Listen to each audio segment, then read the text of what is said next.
The dark got into Moss Saltman on an ordinary working day, and the first anyone knew of it was at the gate, at evening count, when the keeper looked at his eyes and stepped back. Out past the walls of the last town on the last road, the dark is a living thing, and it gets into people the way water gets into a boat, slow and through the smallest seam. The town knows the signs, the way every trade knows its own damage. A glassy look that lantern light slides off, and green threads under the skin of the wrists, fine as cord fibre. They call it marked. Moss was 47. Salvage hand, half his life on the Drayshaw crew, steady with a load and better with a rope. He walked home from the gate that evening on his own legs, and his household did the two things every household does: sent to the Tinker's Row for powdered copper, and sent to the burning ground for someone who knows the look of it. Then his door closed, and the town started watching it. What the copper dust does, nobody can say exactly. It is rubbed into the skin at the wrists where the threads show, and sometimes the threads fade, and sometimes they do not, and the ones who know the look of it come and study a man's eyes by candlelight, and never promise anything. He slept and ate what he could, and the green faded slowly, like a water stain drying out of good rope. The town, meanwhile, did what towns do. His neighbours kept bringing the family bread and started leaving it on the step. Nobody said a word against him, and at the drinking house his crew held his usual bench open without ever discussing it. He could have stayed inside the walls for good. There is a whole shelf of quiet work for people the road is finished with, boiling salt at the yard and mending cord by the bale, and minding other people's children while abler backs go out. And it is decent work, and men younger than Moss have taken it for less reason than a mark on the wrists. 6 days. That is how long he gave it. On the 7th morning, day 42 by the season's count, Moss Saltman was at the gate at 6:20 with his pack and his rope, asking to sign out with his crew. I have heard this next part told two ways at the drinking houses. In one, the gate captain made him unwrap both wrists over the open book and looked at them a long time in the lantern light before he pushed the pen across.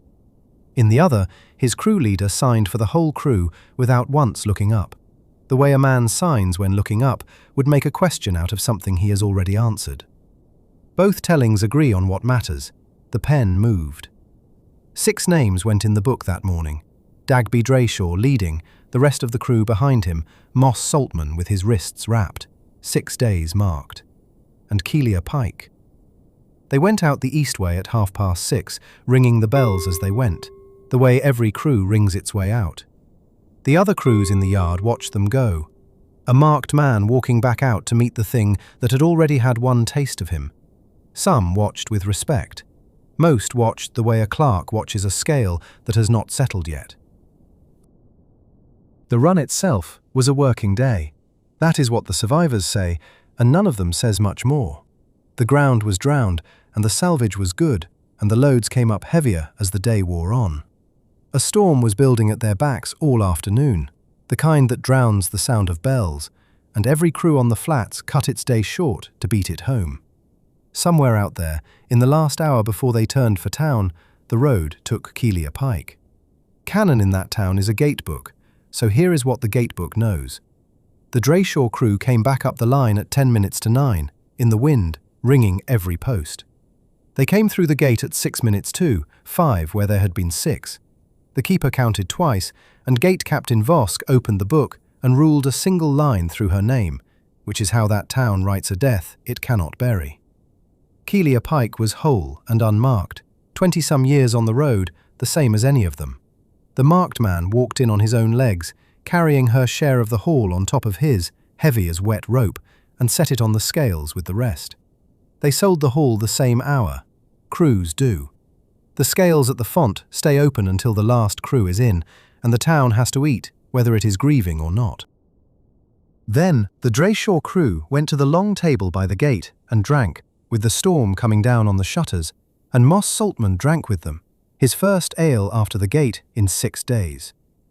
Nobody made a speech, and the cup nearest the empty place stayed filled and untouched, which I am told is an old custom, older than the walls, though the person who told me could not say where it came from. He went home in the rain, And in the morning, when the storm had washed the lanes and the town came out to sweep, the salt line across the Saltman threshold had been poured again in the night, wider than before. Nobody has ever said who poured it, whether it was his own household holding him in or a neighbour holding him out, and Moss has never asked. He mustered with the crew again inside the week. His name sits in the gate book in the same column as everyone else's, going out and signing back, going out and signing back. The line through Keelia Pike's name is 1 page back. The book does not say anything else about either of them.